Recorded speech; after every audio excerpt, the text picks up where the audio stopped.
জনগণের প্রতি আমার আকুল আবেদন, তারা যেন ময়লা নির্ধারিত স্থানে রাখে, এরকম জনগণের সবসময় চলাচলকারী স্থানে, উন্মুক্ত স্থানে যেন ময়লা না রাখা, পরিবেশটা যেন দূষণ না করে। এই ব্যাপারে আমি সর্বসাধারণ যারা ব্যবহারকারী তাদের অনুরোধ করতেছি, এই কাজটা যেন আর তারা না করেন।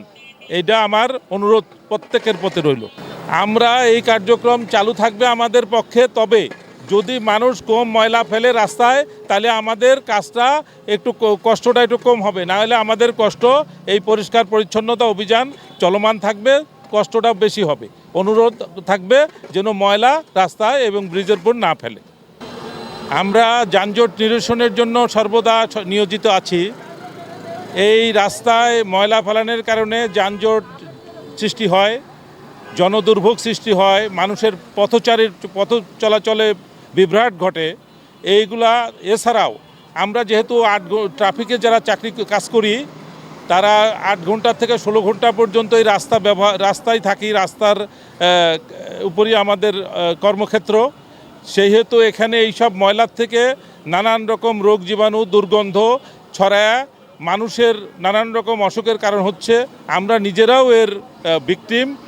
এই রকম বিভিন্ন চিন্তার থেকে আমাদের সিনিয়র স্যারেদের নির্দেশে, ঊর্ধ্বতন কর্তৃপক্ষের নির্দেশে আমরা এই ময়লাও পরিষ্কার করার হাত দিয়েছি, যাতে রাস্তায় আরও মানুষ ভালোভাবে চলতে পারে। এছাড়াও বর্তমান সরকার, এই মাননীয় প্রধানমন্ত্রী থেকে শুরু করে সবাই এই পরিষ্কার পরিচ্ছন্নতার উপর বিশেষ অভিযান দিয়েছেন।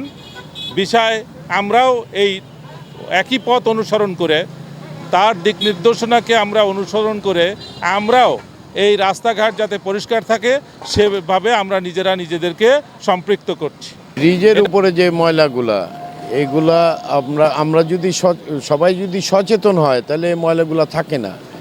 এই যে ব্রিজ ব্যবহারকারী যারা পানির বোতল, ময়লা, খাবারের পোটলা বিভিন্ন কিছু এখানে ফেলে দেয়। আবার আশেপাশে দেখা যায় যে বসতিরেরা বাসাবাড়ির ময়লাগুলো ওই ব্রিজের উপর রাখতেছে। তা আপনার এই যে অবস্থা আমাদের ঊর্ধ্বতন কর্তৃপক্ষের নজরে আসে, বিষয়টা আমাদের এডিশনাল কমিশনার ট্রাফিক স্যারের নজরে আসার পর স্যার আমাদের নির্দেশ দেওয়ার পরে আমরা এই সিটি কর্পোরেশনের লোকজন সহ আমরা এই উদ্যোগটা, এই পরিচ্ছন্নতা যে অভিযান, এই কার্যক্রমটা পরিচালনা করি। তাই এই ময়লার কারণে কিন্তু এই ব্রিজের উপরে লোকজন হাঁটতে পারে না। আবার দেখা যায় যে রোগ জীবাণু ছড়ায়। তা আমাদের এই পরিচ্ছন্নতা অভিযানটা অব্যাহত থাকবে।